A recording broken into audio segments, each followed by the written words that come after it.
Now we're going to appreciate something about the Spanish and the Spanish conquest of the Caribbean and of Mexico, of central Mexico. So let's appreciate that. Now, between 1492 and 1519, explorers are going to be sent on reconnoitering adventures. So reconnaissance. Reconnaissance is important. That's a term that's used by the military so that they can go and strategize and map out the region that they've just entered, and they need to send peoples up to come back and report what they see. Okay, and so it's very important to appreciate something about reconnoitering adventures. Columbus is going to have 4 visits to the Western Hemisphere. His initial explorations. His 4th one is in 1504. Now, European geographical knowledge expands rapidly at this time with Columbus. When you take a look at maps, in 1489, the world is shown according to the Greeks, but it did suggest that by sailing west, one would come to China. After 1492 and for 20 to 30 years after, maps are going to be used as a means by which to understand what is in the Western Hemisphere by those powers that be in Europe, wondering where it is that they can go and send their quote-unquote explorers. Maps included the Yucatan and the Florida as islands between Europe and Asia. So when the Pope was dividing the New World between the Spanish and the Portuguese in the Treaty of Tordesillas, he was really just drawing an arbitrary line of longitude in a blank space. In January of 1500, the Spanish navigator Vicente Pinzon is going to enter the Amazon near Pernambuco, and so for the first time the Amazon is going to be appreciated. A month later, the Portuguese navigator Pedro Álvares Cabral is going to visit the southern part of Brazil. And from the Caribbean, explorations begin in earnest. Cuba, Havana, Cuba is going to be the headquarters for Spanish reconnoitering adventures. So Havana, Cuba becomes the central place that everybody is going to begin to organize their expeditions. From the Caribbean, the explorations begin in earnest. In 1508 and 1509, the Spanish are going to cross the Yucatan Peninsula. In 1510, they will touch the shore of Florida. In 1513, Ponce de Leon is going to arrive in Florida. In 1513, Vasco Núñez de Balboa is going to reach the Isthmus of Panama and will be the first to witness of Europeans to witness the Pacific Ocean. He will reach the Pacific Ocean. By 1513, the Portuguese will make it to what is known as the River Plate. Okay? And that is the river that separates current-day Brazil from Argentina and Uruguay and Paraguay, the Plate River. So what's important to appreciate is that there's these reconnoitering adventures that are occurring, and the Spanish are laying claim to all these lands. They're trying to find out, well, what's going on. Well, in 1517, a Spanish captain named Cordova is going to take 110 men and 4 ships to the Yucatan. Well, what's going to happen is that the Mayan people on the Yucatan are going to run them out. And so they're going to go back to Cuba. Cordova is going to go back to Cuba with half his expedition dead. And this was Captain Cordova. So in 1518, 1 year later, the Spanish governor of Cuba, Diego Velázquez, is going to send his nephew, Juan de Grijalva, to the Yucatan. The Mayan will run them out. But as the Mayan run them out, instead of fleeing back to Cuba, he's going to go up the coastline and he's going to come to what is today known as Veracruz. And there he's going to hear stories of a larger empire than where the Mayan exists. So let's appreciate that there's something that's going to happen that I want to bring in. I want to bring in 2 characters that are going to be very important for the Spanish takeover of Mexico. And I call this the genocide of Mexico. Okay, so there's these two captives. One of the things that happened, there was a shipwreck in Jamaica, and the Caribe peoples, the Arawak, are going to capture these two Spanish men. One is named Jerónimo de Aguilar, and the other is Gonzalo Guerrero. And Jerónimo de Aguilar and Gonzalo Guerrero are going to be sent to the Mayans in the Yucatan Peninsula as slaves. They will be captured as prisoners, and they will be enslaved with the Mayan. The Mayan will enslave them. One, Jerónimo de Aguilar, is going to, well, they both are going to be assimilated into Mayan culture. And the other, Gonzalo Guerrero, is going to marry into the Mayan culture. So please keep this in mind, because these two characters, if we bring back that, you'll see, if we bring back that slide and put it up here, you see down at the bottom these captives, Jerónimo de Aguilar and Gonzalo Guerrero. Keep those two people in mind, because those two males in mind, because they're going to be very significant for ultimate conquest of Mexico.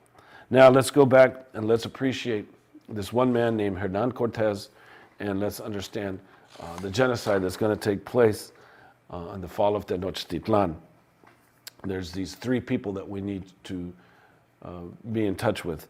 Hernan Cortez, Moctezuma II, and this one woman named Malintzin Tenepal. Now, when we take a look at Cortez, the Cortez story is going to be a classic example of immediate political change initiating redirection. Okay? So let's understand that. Let's understand there's these three characters, Hernan Cortez, Moctezuma, Malintzin Tenepal. We need to appreciate them. Right? Now, the Cortez story is a classic example of imperialism and change, of immediate political change initiating redirection. Now, one of the things about the Reconquista in Spain, the Reconquista is the reconquest of Spain, where Spain had pushed the Moors out, Muslims. Right? It was Catholicism against Islam, a 300-year history. So once the Spanish pushed that out, the Spanish are coming from a military tradition. And so those Spanish imperialist adventurers are going to understand that in order to create change, you have to introduce political change at the apex or at the national level. That's the important first step to achieving hegemonic control. So they recognize that bureaucratic systems must be transformed, and the change begins at the national level. Alliances must guarantee stability to allow occupying forces time and space to solidify a new hierarchical structure. History reveals that nationalism is primarily ideological. Nationalism is primarily political, while ethnicity is social and cultural. So again, remember, nationalism is ideological. Nationalism is political.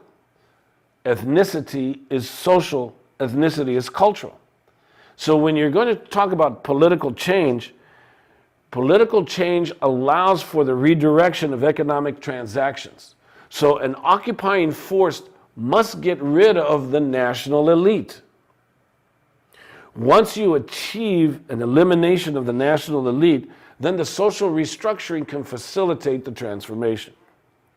Now, how do you accomplish the imperialist record? And this is where we bring in this slide again, imperialism and change. Well, first, as I share with you, you restructure the political, economic, and social orders. But most importantly are the historical artifacts and the archives. They need to be destroyed. They are robbed. They are looted. Now, why? Because that's the historical memory of the population. If you get rid of their historical artifacts, if you get rid of their history, then you can rewrite the history. So new histories are written in favor of the occupiers by getting rid of their history. So historical revision introduces the prejudices that are created and needed to distinguish us from them. Again, border constructs necessarily create divisions between civility and savagery, between tame and wild, between our side and theirs. So by robbing, destroying, looting the archives, the artifacts, by revising history, and then you create an atmosphere of fear through the Inquisition. You're either on our side or you're with the enemy. And a hysteria, it guarantees a complacent people, those who are obedient to government. So when we take a look at Cortez, Hernan Cortez is going to be able to defeat the Mexica upper class. But he cannot do it without assistance. Cortez is going to create alliances, and he's going to use discontented ethnic groups to foment change against the imperialist Mexica. Now, one of the things about the Mexica is that the Mexica is an imperialist nation. They are based on warfare. So the Mexica, when the Spanish arrive, are in a three-front war at the time of the Spanish meeting them. So when Cortez is going to arrive into Mexico City, the Mexica are already involved in imperialist adventures. In the north, they're fighting what are known as their enemies, the Chichimec. So the Mexica are going to call their enemies terrible names. And so the Mexica use the term Chichimec to describe a confederacy of native peoples that are holding them off from moving up north to the different city-states, state centralized societies of the north, which are Cahokia, which is the Southwest cultures, okay, that I described last time. From moving into Paquime, from moving into Chuxon, or to Hermosillo of the Hohokam, or up to Chaco Canyon up in the north. Okay, so the Chichimec, that's a Mexica word meaning land of uncivilized dogs. So what a way to call your enemy, the land of uncivilized dogs. So that's the Mexica. They got enemies up to the north. The Mexica are also likewise trying to control the Yucatan Peninsula from the Mayans, because the Mexica desire these perfect cylindrical balls, rubber balls that are provided by the trees in the Yucatan Peninsula. They use that to move monumental architecture, or monumental stones for their monuments. And so the Mexica want those resources. And then there's the Isthmus of Tehuantepec, which is that narrow strip of land between the Atlantic and the Pacific Oceans that the Mexica want to control, but that's under the power of the Mixtec and the Zapotec. So they're in a three-front war against the Mixtec and the Zapotec. They're in a three-front war against the Chichimec in the north, and then to the Mayans in the east, in the southeast. So the Mexica, have enemies. There's tremendous resentment within the empire. And because they have overextended themselves in war, the Mexica are very vulnerable. So in Cuba, Cortez is accumulating tremendous wealth.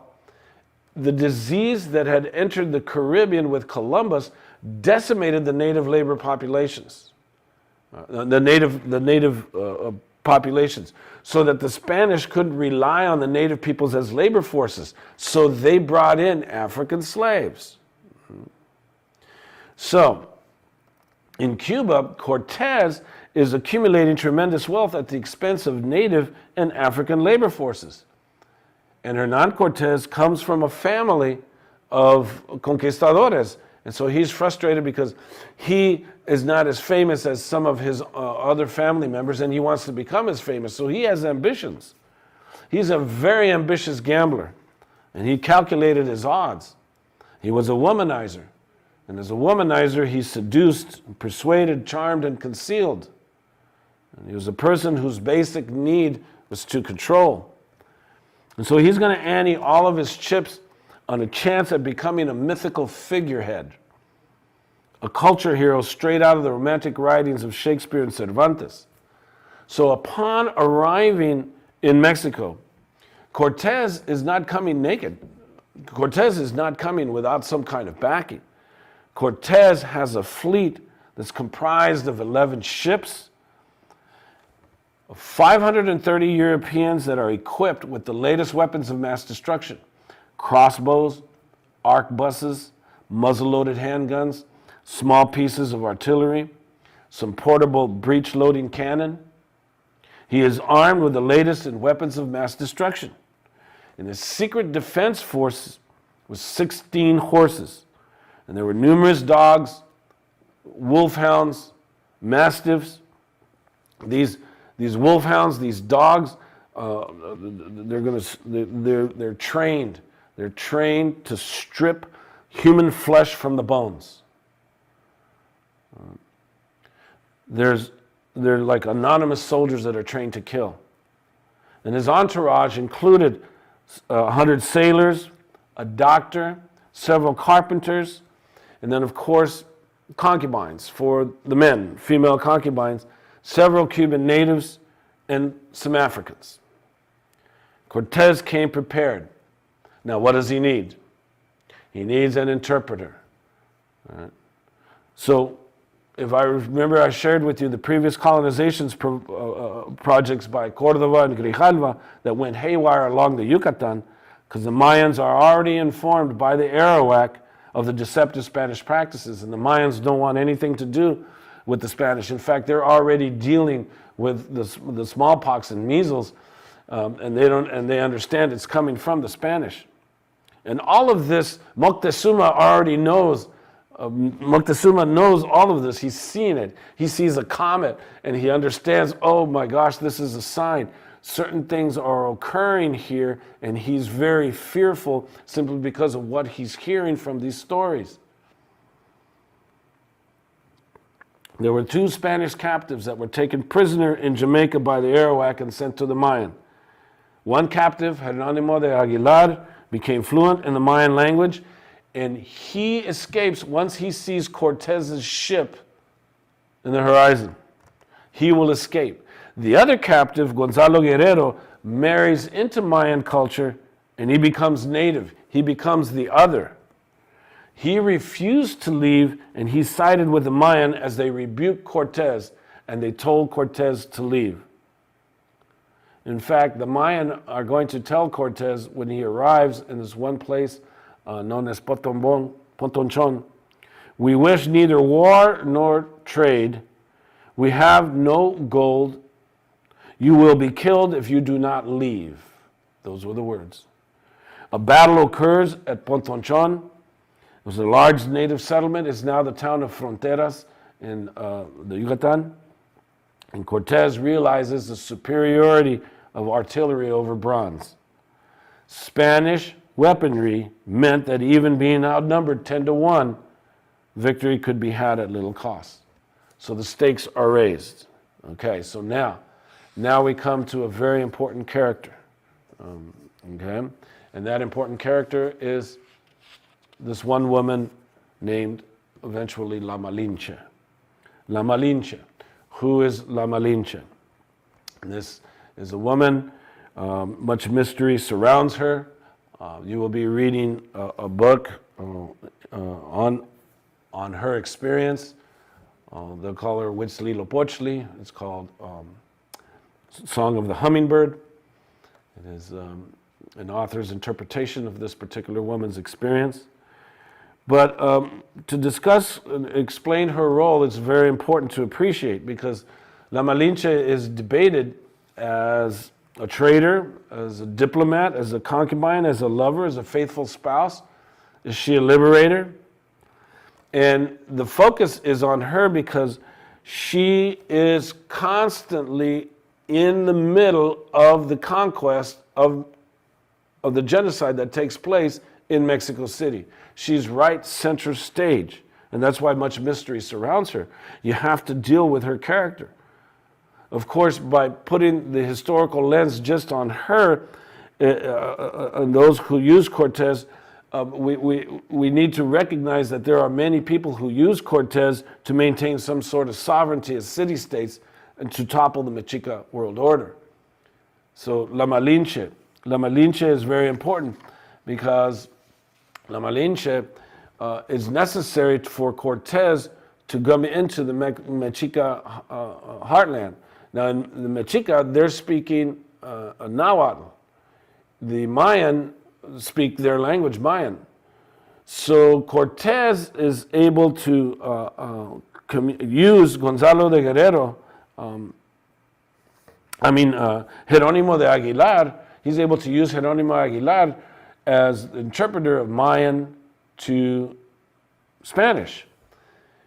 But in order to get into, when he moves to Veracruz, he needs to get into Mexico City, so he needs somebody who knows Nahuatl.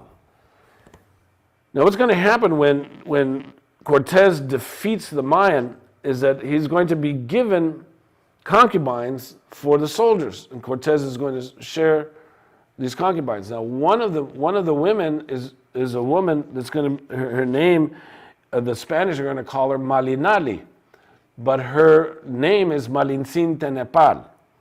And the name Malintzin Tenepal is very important to appreciate because it reveals that this woman is of noble character. And basically what had happened is when the Spanish were taking over control of and had taken over control against the Mixtec for the Isthmus of Tehuantepec for a trade route, the parents of the mother of Malintzin Tenepal, she married into the Mexica culture, and so they decided to sell Malintzin to the Mayans because, again, one of the things about warfare is when the Mexica are at war against the Mayans, there's diplomacy and you need interpreters.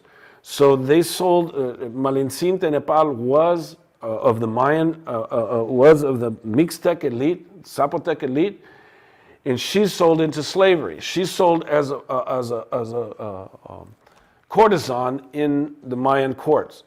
So the Mayans are going to offer her up to the Spanish. So Cortez is going to give Malintzin to one of his soldiers, and then when they get to Veracruz, he's going to hear her speak Nahuatl to the group, and so he realizes that he needs her as an interpreter along with Gonzalo or Jerónimo de Aguilar. Jerónimo de Aguilar can do Mayan he can use her for the Mayan, from Mayan to Spanish to Nahuatl, and now she will do that. So you're going to be seeing her involved in this transformation. Now, I'm not going to retell the 2 to 3 year struggle to bring down Mexico. I'm going to rely on the History Channel because they do a pretty good job of capturing the transformation. They're just misinterpreting certain elements because they can't, like most racist or prejudiced anthropologists and archaeologists, they can't think that the native peoples are very well knowledgeable of events. So they're going to describe Moctezuma as having some kind of delusion when Moctezuma knows exactly what's happening because he has his messengers. Of course, they're going to call them spies, but it doesn't matter. I mean, the thing is that when you take a look at the interconnection of the Western Hemisphere, and here comes the Spanish to interrupt that interconnection, we need to appreciate that. So the History Channel is kind of sensational. They sensationalize the conquest, but nonetheless, they do a pretty good job in capturing the transformation. And what I want you to pay attention to is that transformation. As you watch the film clip that's going to end this segment, what is important to appreciate is the ingenious combination of political deception and dialogue, of military ingenuity and alliances, of a faithful lover providing valuable information, of superior technology, and of biological warfare to bring down the system that was already about to crumble at its foundation. So Cortez seemed to be in the right place at the most opportune time. He was a gambler who knew when to hold them, when to fold them, and when to pull out the hidden ace. So Mexico is still recovering from this hangover that one experiences after an early morning poker game. So let's go and let's appreciate this experience. In 1519, after sailing from Cuba, Cortez landed with 11 of these floating mountains and 500 men on the Gulf of Mexico, 200 miles southeast of Tenochtitlan. The tribes were astonished by these men with metal armor and animals they had never seen.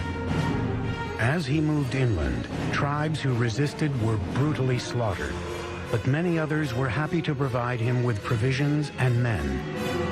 One of the ways in which one local lord down on the Gulf Coast curried favor was to give Cortez and his company a group of women who were to not only provide for them in housekeepers sort of manner, but were also clearly meant to be courtesans as well and provide sexual services to them.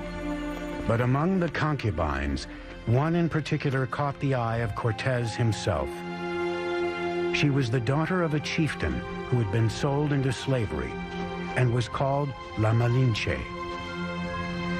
They developed an intimate relationship, and in time, she bore a son to him. And he would have been one of the first people of mixed blood in the New World. But she was much more than a mistress.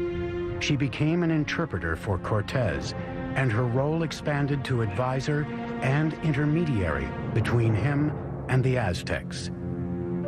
Not only was she his translator, but she could also tell him about things that were being said that he was not intended to hear or understand. Moctezuma's network of relay runners kept him apprised of the Spaniards' movements. It was clear they were headed for his city.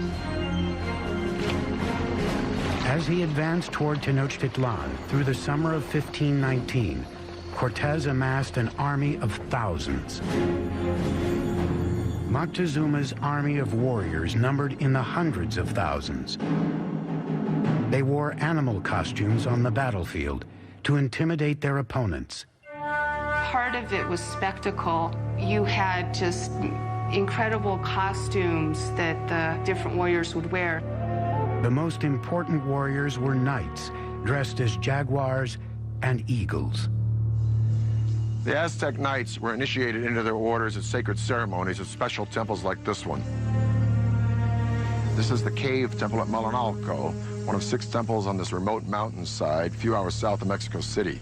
It was finished by Moctezuma II around 1502, shortly after his coronation.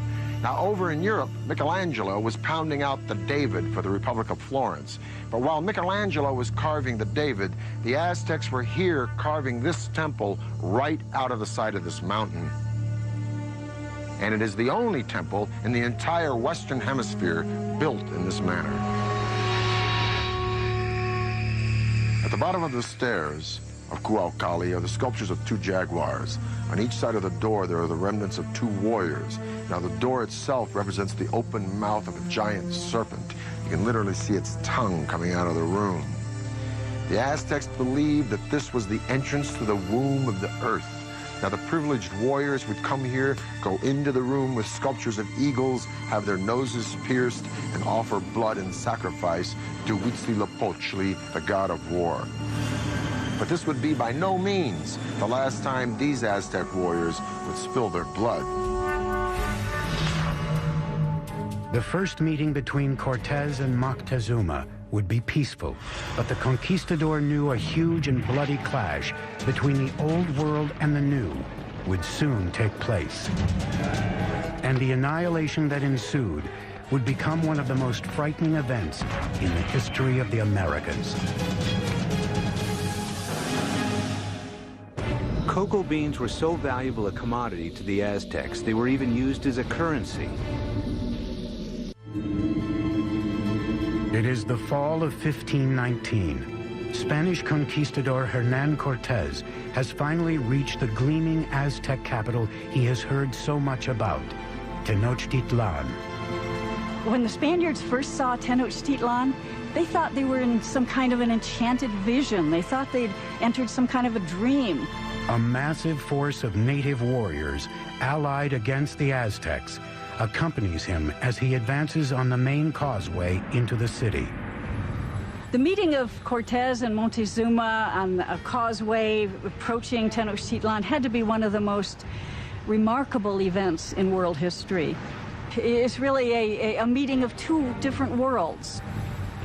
And Cortez offered his hand, but the minute he started to do that, to actually touch Montezuma, the noble attendants around Montezuma pushed Cortez away and said, no, no, no, that's a total indignity. Nobody touches Montezuma, the great lord of the land. The meeting of the two worlds was peaceful, but fraught with tension. Moctezuma by this time had become increasingly impulsive and prone to bouts of hysteria. So the encounter was an encounter of sensing the forces, no, in each side. But the Aztecs had a diplomacy and a warfare system that was somewhat naive in comparison to the very tricky and sly system of the Europeans. Moctezuma invited the Spaniards to stay in one of his palaces. It would prove to be a catastrophic mistake. As the Spaniards entered the city, they were so awed they thought they were dreaming. At the heart of the city stood the emperor's colossal palace. The palace of Moctezuma II was a massive complex spread across 6 acres near the Great Temple. One of the Spaniards noted that every day at Moctezuma's palace, 600 nobles gathered, and they would hear the word of their emperor. Moctezuma received the Spaniards in a large reception chamber just beyond the main entrance, designed to make the emperor appear omnipotent. But Moctezuma's palace would be the last ever built by the Aztecs. Not a week into their visit, the Spaniards went for the jugular, kidnapping Moctezuma. It was an audacious move, but it paid off. The empire appeared to be theirs. Even though Moctezuma was still the official leader of the city, he was really, for some time, nothing more than a mouthpiece for Cortez. For 6 months, tensions within the walls of Tenochtitlan slowly simmered. Then, in the spring of 1520, it all came to a head. One morning, Spanish soldiers interrupted a sacred sacrifice and slaughtered those taking part. The move sparked an uprising. For the Aztecs, the Spaniards had committed an unspeakable sacrilege. The city became engulfed in chaos as the Aztecs marched on Moctezuma's palace. Moctezuma gets up on the top of the palace and tries to talk to the people and calm them down, and by now they're just not having any of it. Moctezuma had become nothing more than the Spaniards' puppet, a betrayal so great in the eyes of his people, they pummeled him with rocks and arrows. Shortly after, Moctezuma's lifeless body was tossed from the palace walls. Whether he died at Spanish hands or from injuries inflicted by his own people may never be known. And the Spaniards at that point decide this would be probably a good time to leave the city. On the night of June 30th, 1520, the Spaniards attempted to escape under cover of darkness. But they can't separate themselves from the plunder that they've gotten so far, so they're weighted down with all of the things that they want to take with them. They were easy targets for the Aztec warriors, who caught them on the causeway. Bodies quickly piled up in the water. 400 Spaniards were killed, along with several thousand of their Indian allies. That escape has come to be called the Noche Triste, the sad night. Cortez and a few others managed to escape with their lives. The Spaniards would now destroy the shining city of Tenochtitlan for good. He would begin by severing the lifeblood of the city, the aqueduct. As hundreds of thousands of people within the city's walls were without water, Cortez created a blockade around Tenochtitlan to cut off all outside supplies of food. So the idea of this blockade was to try to make surrender the city by hunger. And the Aztecs had a tremendous resistance, so they couldn't be defeated easily. And what they decided to do is to mount an attack both by land and by sea. For centuries, the lake around Tenochtitlan was a barrier against invaders. But Cortez would find a way around that. He had thousands of his Indian allies carry ships in pieces up thousands of feet over the mountains to be assembled and launched into the lake. May 1521. Cortez unleashes his massive army in a final decisive attack on Tenochtitlan. 600 Spaniards, including 100 cavalrymen and upwards of 50,000 of their Indian allies, clash with the Aztec defenders of the city on its grand causeways. Brutal fighting continued for months. Day by day, Cortez razed the city block by block. He and his Indian allies were merciless in their systematic slaughter of the population. It was an extremely hard-fought battle, especially in the city precincts. The Aztecs made a last stand at the great temple in Tlatelolco. Warriors lined the steep steps to rain down arrows and rocks on their enemy. But it was hopeless. On August 13th, the final Aztec leader, Cuauhtémoc, was captured and surrendered to Cortez. And that was just the beginning. 20 million would die of disease brought by the Spaniards. By the end of the 16th century, we estimate that the native population had been reduced by about 90%. Modern-day Mexico City has been built atop the rubble of the once majestic city of Tenochtitlan. The Spaniards leveled it during the construction of their own colonial capital, even using stones from the Great Temple to build their cathedral still standing next to the temple ruins. The Aztec Empire had vanished, and with it, a legacy of astonishing engineering achievements. It has become clear from their sophisticated systems of urban planning, agriculture, and waterworks that the Aztecs stood among the most advanced of the world's great empires. The cave temple here at Malinalco is one of the few truly impressive Aztec achievements that the Spanish did not destroy. And stunning sights such as this beg the tantalizing question, if the Spanish had not come, what would Mexico look like today? Okay, let's remember one of the most important lessons from this historical experience. All right?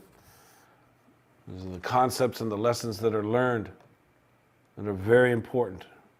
All right? Now, what you do as a conquering nation is that you incorporate people who wish to assimilate into the new culture. You incorporate those people who want to ally with the changing political and economic structures. This is what's most important in any conquest. And then the other is that you have to negotiate with and placate those who desire to accommodate or adapt to the changing structures of government and the transforming economic forces. Because you have to negotiate with those who control the land base. They are your labor forces. So you need to negotiate with them. And then finally, you eliminate with extreme prejudice those who resist the occupation. And usually those who you incorporate, you use against those you eliminate. Okay? So these concepts are very important.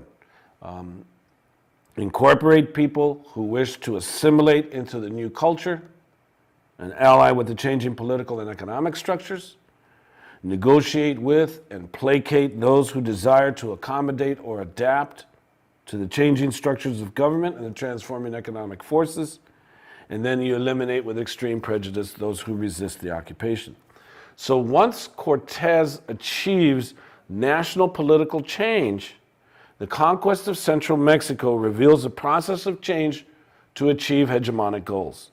The use of disease and slavery guarantees labor forces that are needed for economic transactions. So the Caribbean experiences and its economic takeover proved valuable as blueprints for continental designs. Once Tenochtitlan is secure, imperialist dreams can be realized, and the system of the Western Hemisphere shuts down. Thank you.